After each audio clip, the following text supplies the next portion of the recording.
അതായത് ഈ കൊറോണയ്ക്കൊക്കെ മുമ്പ് നല്ല വില പറഞ്ഞ വീടുകളൊക്കെ ഒത്തിരി നഷ്ടത്തിന് നമ്മൾ കൊടുത്തു. ഈ 5 സെന്റ് സ്ഥലം 8 ലക്ഷം രൂപ പറഞ്ഞത് 5,60 കൊടുത്തു. 5,60 കൊടുത്ത് കടങ്ങളെല്ലാം വീട്ടി, വീടിൻ്റെ കടങ്ങൾ വീട്ടി, മോൻ്റെ എൻ്റെയും കാറിൻ്റെ കടങ്ങളെല്ലാം വീട്ടി സ്വസ്ഥമായിട്ട് കിടക്കാം. ഇപ്പം എന്ന് വെച്ചാൽ കടമില്ല. അവര് രാഹുലുമായിട്ട് എല്ലാം സെറ്റായി, ഇനി അങ്ങനെ ഒരു ജീവിതം തുടങ്ങാം, അങ്ങനെ ഒരു ഇതും ഉണ്ടായി. അപ്പൊ എന്നോട് പറയും ഗോൾഡ് ഒന്നും മേടിക്കരുത് അമ്മ, ഞാൻ ഇടൂല, ഗോൾഡൊന്നും അല്ലെങ്കിലേ മേടിച്ചിട്ടുണ്ടോന്ന് അവള് സമ്മതിക്കൂല. അങ്ങനെയാണ്, ഞാനൊരു കുഞ്ഞുമാലയല്ലേ ഇടുള്ളൂ 300 എന്ന് പറയും. അപ്പൊ ഇവൻ രാഹുൽ എന്നോട് പറയും ഇതൊക്കെ കുഞ്ഞു കൊച്ചിനെ ഭയങ്കര ഇഷ്ടമാണ് രാഹുലിനും, ഒക്കെ കൊച്ചിന് കൊടുത്തേര്, എനിക്ക് ജീവിക്കാനുള്ള സ്വത്തൊക്കെ എൻ്റെ കയ്യിലുണ്ട് എന്ന് പറയും എന്ന് രാഹുലും പറയും. അങ്ങനെ അല്ലെങ്കിലും ഞാൻ അപ്പം അവനോട് പറയും അല്ലെങ്കിലും നീ എൻ്റെ ചിലവ് ജീവിക്കാമെന്ന് വിചാരിക്കണ്ട, നീ പണിയെടുത്ത് എനിക്ക് നോടണം, ഞാൻ പോകില്ല. അങ്ങനെ അവനോടും പറയും. തമാശയാണ്, എന്നാലും അങ്ങനെ പറയും. പക്ഷെ അല്ലാതെ അങ്ങനെ അങ്ങനെ മരിച്ചു പോകുന്നൊരു ചിന്താഗതി ഉണ്ടായില്ല. ഉണ്ടായെങ്കിൽ ഇങ്ങനെയൊക്കെ പ്ലാൻ ചെയ്യൂലല്ലോ.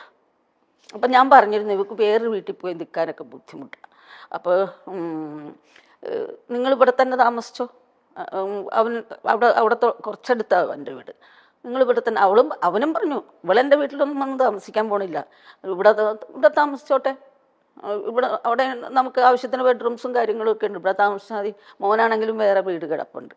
അപ്പം അങ്ങനെയൊക്കെ എന്തോ അതൊക്കെ ചെയ്യുമ്പോൾ എന്നെ എപ്പോഴും വഴക്ക് പറയായിരുന്നു, അമ്മ എന്തിനാണ് ഈ കാലത്ത് പോലെ പോകണം. അപ്പോൾ ഉച്ചയ്ക്ക് എണീറ്റ് വരും, അപ്പോൾ ഞാൻ ചായയൊക്കെ തിളപ്പിച്ച് വെച്ചിട്ടാണ് നിങ്ങൾ പോണത്. അപ്പോൾ ഫോൺ ചെയ്യും, ഇന്ന് എവിടെയാ എന്ന് ചോദിക്കും. അപ്പോൾ ഞാൻ പറയും ഞാനിങ്ങനെ ഇന്ന സ്ഥലത്താണ് എന്ന് പറയും. അപ്പോഴത്തേക്ക് അമ്മ ഇനിയിപ്പോൾ എന്തിനാ ഇങ്ങനെ കിടന്ന് ഓടണേ എന്ന് ചോദിക്കും എപ്പോഴും. പക്ഷേ ഞാൻ അന്ന് ഓടിയില്ലായിരുന്നു, എൻ്റെ കൊച്ചിനെ ഇങ്ങനെ ചികിത്സിക്കാനൊന്നും എനിക്ക് പറ്റില്ലായിരുന്നു. എനിക്ക് ഇങ്ങനെ ഒരു സംതൃപ്തിയുണ്ട്, എനിക്ക് നോക്കാവുന്നതിൻ്റെ പരമാവധി നോക്കി എന്നുള്ളത്.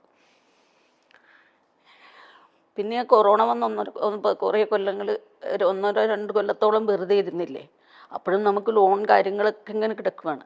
അന്നൊക്കെ അത് നമ്മുടെ കയ്യിൽ അന്ന് നമ്മളും കൂടി ജോലി ചെയ്യുന്നതുകൊണ്ട് ഉണ്ടായി, അതൊക്കെ അടച്ചു പോകാനൊക്കെ പറ്റി. അപ്പം ആകെ ഒരു ജീവിതത്തിൽ ഇനി എന്തെങ്കിലും ഒന്ന് നോക്കണം.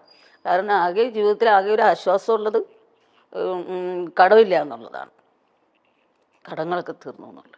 എന്നിട്ട് അവിടെ കിടന്നിട്ടും പുള്ളിക്കാരത്തിൻ്റെ ചിന്ത ഇതൊക്കെയായിരുന്നു, അമ്മ എങ്ങനെ ലോൺ അടയ്ക്കും. ഇപ്പോൾ 2 കൊല്ലമായി നമ്മൾ അടച്ചു തുടങ്ങിയിട്ട്. അത് കഴിഞ്ഞാണ് ഒരു പ്രോഗ്രാം വന്നിട്ട് അതിൻ്റെ അപ്പോൾ ലോൺ അടച്ചു പോകും. അങ്ങനെ ചെയ്തുകൊണ്ടിരുന്ന വെച്ചാൽ വീട്ടിലെ കാര്യങ്ങളൊക്കെ അവൾ കൊണ്ട് നടക്കുക. ആ 2 കൊല്ലം കഴിഞ്ഞ് പിന്നെ അവൾക്കൊരു നല്ല ഷോ കിട്ടി, അത് ചെയ്തുകൊണ്ടിരിക്കുകയായിരുന്നു. അപ്പോൾ പിന്നെ ലോണൊക്കെ അടച്ചു തുടങ്ങിയതാണ്. അപ്പോൾ ഇപ്പം ഇത് പറയുമ്പോൾ ഇതിൻ്റെ ഇടയിൽ കമൻറ്റ് വരാൻ പോണത്, ഞാൻ ഇന്നാൾ ഹോസ്പിറ്റലുകാരുടെ കാര്യം പറഞ്ഞപ്പോൾ അവരോട് പറഞ്ഞിട്ട് കമൻറ്റ് വന്നത് തള്ളക്ക് ഇപ്പോഴും കാശ് മാത്രം മതി ആരാണ്ടെഴുതി ഒരാൾ കേട്ടോ, അല്ലാണ്ട് വേറെ ആരും അങ്ങനെ ഒരു കമന്റ് ഒന്നും പറഞ്ഞില്ല. നമ്മൾ അവരുടെ അതൊന്നും നമ്മൾ നോക്കിയിട്ട് കാര്യമില്ല, നമുക്കറിയാലോ എന്തായിരുന്നു സത്യം, എന്താ നടക്കണേ, നമുക്ക് എല്ലാവരും വീട് ഞാൻ പറഞ്ഞത് നീ പേടിക്കണ്ട. അപ്പൊ ഇനി മാറ്റി വെക്കുമ്പോൾ നമുക്ക് നല്ല പൈസയാവും, കുറെ പൈസയാവും. അപ്പൊ 25 ലക്ഷത്തോളം ഹോസ്പിറ്റലിൽ തന്നെ കെട്ടണം അതിന്. അപ്പൊ അമ്മ ഇത് മാറ്റി വെക്കണമെന്നൊക്കെ പറഞ്ഞാൽ എങ്ങനെ അമ്മ ചെയ്യൂ ഇത്? ഞാൻ പറയും ഇത്രയും കാലം വാടകയ്ക്ക് താമസിച്ചു, ഇനി നീയും ഉണ്ട് ഞാനും ഉണ്ട് അച്ഛനും ഉണ്ട്, നമുക്കെല്ലാവർക്കും കൂടി ഇനിയും ശ്രമിക്കാം, ഈ വീടങ്ങ് വിറ്റ് കളഞ്ഞാൽ പോരെ, ഇത് പ്രശ്നം തീർന്നില്ല. ഇത് 8 വർഷം ലോൺ അടച്ച് 2 വർഷവും കൂടെ ലോൺ ഉണ്ടായുള്ളൂ. അത് വിൽക്കാൻ നീ പേടിക്കേണ്ട, നീ കാശിനെ കുറിച്ചൊന്നും ഇവിടെ കിടന്ന് ചിന്തിക്കുകയേ ചെയ്യരുതെന്ന് പറയും. അവൾക്ക് അതൊക്കെയായിരുന്നു ചിന്താഗതി. അവൾ എപ്പോഴും ആ ഒരു കാര്യത്തിൽ ഇങ്ങനെ ടെൻഷനായിരുന്നു അല്ലേ സുബിക്ക്? എപ്പോഴും അത് ഇങ്ങനെ വല്ലാണ്ട് സുബീനെ എത്രത്തോളം സ്നേഹം സൈഡിൽ നിന്ന് കിട്ടിയാലും നിങ്ങളൊന്നും സെക്യൂർഡ് അല്ലല്ലോ, നമ്മൾ സെക്യൂർഡ് അല്ലല്ലോ, നമുക്ക് ഇനിയും കുറച്ച് കാര്യങ്ങൾ ചെയ്യാനുണ്ട്, ഇങ്ങനത്തെ ഒരു വറി എപ്പോഴും. അത് ഞങ്ങൾക്ക് വീടൊക്കെ ഉണ്ടായതാ. ഞാനിങ്ങനെ ചെറുപ്പം മുതലേ ഇതുങ്ങളൊക്കെ പഠിക്കുമ്പോൾ മുതലേ ഞാനിങ്ങനെ എന്തെങ്കിലും ജോലി ചെയ്യും, എന്തെങ്കിലുമൊക്കെ ചെയ്യും ഞാൻ. അങ്ങനെ ചെന്ന് പൈസയൊക്കെ ഉണ്ടാക്കി നമുക്കൊരു വീടൊക്കെ വെച്ച് നല്ല രീതിയിലായതായിരുന്നു. പിന്നെ പുള്ളി അങ്ങനത്തെ ഒരു മൈൻഡുള്ള ഒരാളല്ല, പുള്ളിയുടെ ഒരു റൂട്ടിൽ അങ്ങോട്ട് നടക്കുകയായിരുന്നു. അപ്പോൾ ആ വീടൊക്കെ വിറ്റ് കളയേണ്ടി വന്നു. പുള്ളിയുടെ തന്നെ കടം കയറ്റി വയ്ക്കും, കുറേ പ്രശ്നങ്ങൾ ഉണ്ടാക്കും. അപ്പോൾ അന്നൊക്കെ വീട് വെച്ചു. അപ്പോൾ പിന്നെ എത്രയോ വർഷങ്ങളാണ് വാടകയ്ക്ക് താമസിച്ചത്. ഒരു വീടുണ്ടായപ്പോൾ തന്നെ അവൾക്ക് ആശ്വാസം. അപ്പോഴും ഞാൻ ഹോസ്പിറ്റലിൽ കിടന്നു, ഇനി 2 വർഷം കൂടെ അടച്ചാൽ പോരെ, അത് വേണമെങ്കിൽ ആ വീടങ്ങ് വിറ്റേച്ച് അടച്ചു തീർത്തോളാം, നീ പേടിക്കൊന്നും വേണ്ട എന്ന് വേറെ ഒരു വീട് കിടക്കണത്, അങ്ങനെ അടച്ചു തീർത്തോളാം, നീ എന്തിനാ പേടിക്കണേ, നീ കാശിനെ കുറിച്ചല്ല ഇവിടെ കിടന്ന് ചിന്തിക്കണേ, നീ മനസ്സിന് ബലം കൊടുക്കുക, ഞാനിവിടുന്ന് എണീറ്റ് പോകുമ്പോൾ പണ്ടത്തെ പോലെ തന്നെ പ്രോഗ്രാം ചെയ്യും ഞാൻ, ഇനി അങ്ങനെ ചിന്തിക്കണം. ഇതിനിടയിലുള്ളതാ വേറൊന്നെന്ന് പറയുന്ന മണിച്ചേട്ടന്റെ ഒന്നാണ്. നമ്മളുമായിട്ട് വളരെയധികം അടുപ്പമുള്ളതാണ്. സുബിയായിട്ടും മണിച്ചേട്ടന് ഭയങ്കര അടുപ്പാണ്. അതിന്റെ തലേ ഓണത്തിന് സുബിയാണ് പോയി ഇന്റർവ്യൂ ചെയ്തത് പാടിയിൽ വെച്ചിട്ട്. ആ പിന്നെ അതാണ് ലാസ്റ്റ് സുബി മണിയായിട്ട് ചെയ്തത്. മാത്രല്ല മണിച്ചേട്ടനായിട്ട് എനിക്കും നന്നായിട്ട് പരിചയമുണ്ട്. അപ്പൊ മണിച്ചേട്ടനും നമ്മളുടെ ഇടയിൽ ഇങ്ങനെ നമ്മൾ കോമൺ ആയിട്ട് ഇരുന്ന് സംസാരിക്കുമ്പോൾ മണിച്ചേട്ടനൊക്കെ എപ്പോഴും ഇവളുടെ കല്യാണം, നമ്മളെല്ലാരും അതെ സുബീനെ കല്യാണം കഴിച്ച് കാണണം എന്ന് ഭയങ്കരമായിട്ടും മണിച്ചേട്ടനും ആഗ്രഹിച്ചിരുന്ന ഒരു കാര്യമായിരുന്നു. ജനുവരി 1 പുള്ളിയുടെ ബർത്ത്ഡേ. അപ്പൊ നമ്മൾ 31 എന്താണെങ്കിലും എവിടെയെങ്കിലും നമുക്ക് പ്രോഗ്രാം ഉണ്ടാവും. അപ്പോൾ 2 കൊല്ലം ജനുവരി 1 പുള്ളിയുടെ ബർത്ത്ഡേക്ക് ഞങ്ങൾ പോയി. അപ്പോൾ ചാലക്കുടി തന്നെ ക്ലബിൻ്റെ പ്രോഗ്രാം ആയിരുന്നു. അതും കഴിഞ്ഞ് നേരെ അവിടെ തന്നെ ഹോട്ടലിൽ റൂം എടുത്ത് താമസിച്ച് പിറ്റേ ദിവസം ബർത്ത്ഡേയും കൂടിയിട്ടാണ് ഞങ്ങൾ പോകുന്നത്. പിന്നെ മണി, നാദിർഷ, ദിലീപ്, ഭാവന ഇവർ എല്ലാവരും കൂടി ഒരു ട്രിപ്പ് പോയി അമേരിക്ക. ഒരു ട്രിപ്പ് പോയിട്ട് അവിടെ വച്ച് സുബി സ്കിറ്റ് ചെയ്തേച്ച് ഇറങ്ങിയിട്ട് ഓടി എല്ലാം അടുക്കി വെച്ചിട്ട് പോകും. സാരി തന്നെ കുത്തിയൊക്കെ വെച്ചിട്ട് വേണം. അടുത്തത് ഡാൻസിന് കയറും. അപ്പോൾ ഡാൻസിന് ദേവിചന്ദനെയും പാരീസ് ലക്ഷ്മി ഇവർ 3 പേരും കൂടെയാണ് ഡാൻസ് കളിച്ചത്. അപ്പം ഇങ്ങനെ ഡ്രസ്സ് അതാ ട്രിപ്പല്ല, പിന്നത്തെ ഒരു ട്രിപ്പാണ്. ഇങ്ങനെ 8 എൻട്രി ഇട്ടുണ്ട് സുബിക്ക്. അപ്പോൾ സുബി ഒരു ഡൈവൊക്കെ ചെയ്യണ ശ്രീറാം എന്ന് പറഞ്ഞ തമിഴിലുള്ള ഒരു ആളാണ് കൊറിയോഗ്രാഫി ചെയ്തത്. അപ്പോൾ ഇങ്ങനെ വായുവിൽ കറക്കിയാണ്, നിലത്ത് നിന്നല്ല അതിൻ്റെ ഡാൻസ്. അത് കണ്ടപ്പോൾ ദിലീപിനും നാദർഷിക്കൊക്കെ പേടിയായി. വല്ലതും ഒന്ന് പറ്റിപ്പോയാൽ പിന്നെ ബാക്കിയുള്ളതിലൊക്കെ സുബിയുണ്ടേ. അപ്പം ഇവളുടെ ഈ ആ സ്റ്റേജിനുള്ള ഡെഡിക്കേഷനൊക്കെ കണ്ടപ്പോഴത്തേക്കും മണി ഒരു ദിവസം രാത്രി എന്നെ വിളിക്കുകയാണ്, ഞാൻ ഇങ്ങനെ സ്റ്റേജിനോട് ഇത്ര ഡെഡിക്കേഷനോട് ഒരു കൊച്ചിനെ കണ്ടിട്ടില്ല. അതുകൊണ്ട് അവളിൽ അത്ര ആത്മാർത്ഥമായിട്ട് നിന്നു ഞങ്ങളുടെ കൂടെ.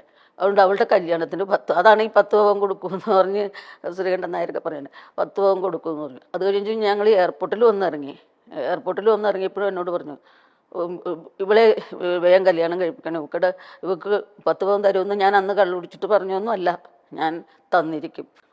അത്രയും ഡെഡിക്കേറ്റഡ് ആണ് ഇവള് സ്റ്റേജിനോട് എന്ന് പറയും. അന്നൊക്കെ നല്ല വണ്ണമൊന്നും വെച്ചിട്ടില്ല, ആരോഗ്യമുണ്ട്. അങ്ങനെ സ്റ്റേജ് ഷോ ആയിരുന്നു പുള്ളിക്കാരത്തിയുടെ എല്ലാം. അതെ. അപ്പൊ സുബിക്ക് മണിച്ചേട്ടന്റെ മരണം കേട്ട് കഴിഞ്ഞപ്പോ അവള് അയ്യോ ഭയങ്കര വിഷമായിരുന്നു. പോയില്ല, അല്ല ഉണ്ടായില്ല. സുബി പിഷാരടി ഒന്നും ഉണ്ടായില്ല. ഇവര് തിരുവനന്തപുരത്തിന് പോയിക്കൊണ്ടിരിക്കുമ്പോഴാണ്. എന്നിട്ട് ഞാനും പുള്ളിയും കൂടെ പോയിട്ടുണ്ടായി മണിയുടെ അടുത്ത്.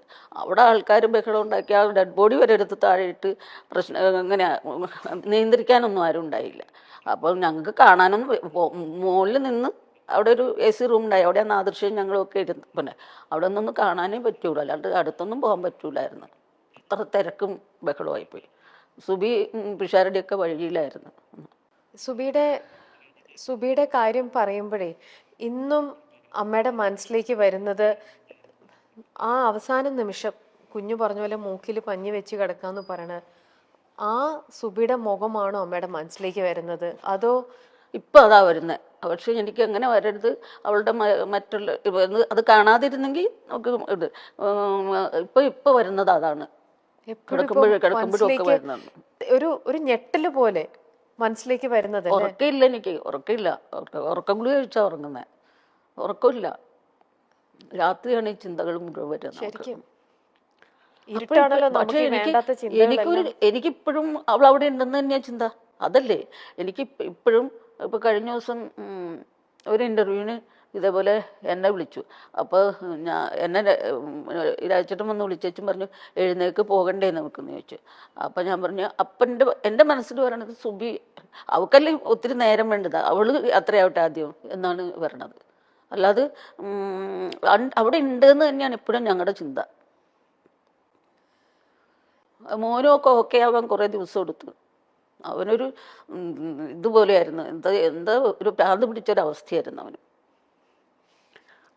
പിന്നെ അവനെ സമാധാനിപ്പിക്കാൻ ഞാനില്ലേ ഇതെന്ന് ഓർത്ത് ഞാൻ ഒന്നും കൂടി ധൈര്യം സംഭരിച്ചാണ്. ഇപ്പൊ കുഴപ്പമില്ല.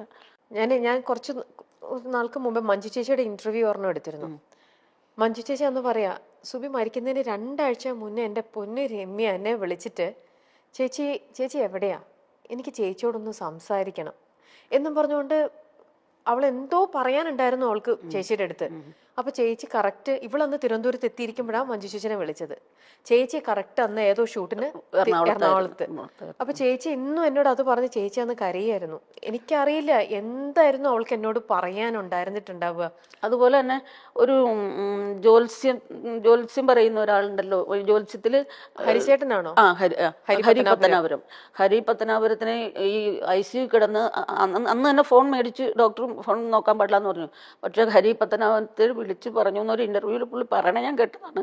ഹരി പത്തനാപുരത്തിനെ വിളിച്ചിട്ട് എനിക്ക് ഒരു കാര്യം പറയാനായിട്ട് വിളിക്കാമെന്ന് പറഞ്ഞു വെച്ചതാണ്. പിന്നെ ഹരി ഇങ്ങോട്ട് വിളിച്ചിട്ട് എന്തായിരിക്കും അമ്മ അവള് ഇങ്ങനെ എല്ലാരും അവൾക്ക് അല്ല അത് എല്ലാരെയും അത് ഈ അസുഖമൊക്കെ ആയി കഴിഞ്ഞപ്പോഴത്തേക്കും, അസുഖമൊക്കെ വന്നു കഴിഞ്ഞപ്പോൾ പുള്ളിക്കാരത്തേക്ക് ഇത്തിരി വിശ്വാസങ്ങളൊക്കെ ഉണ്ട്.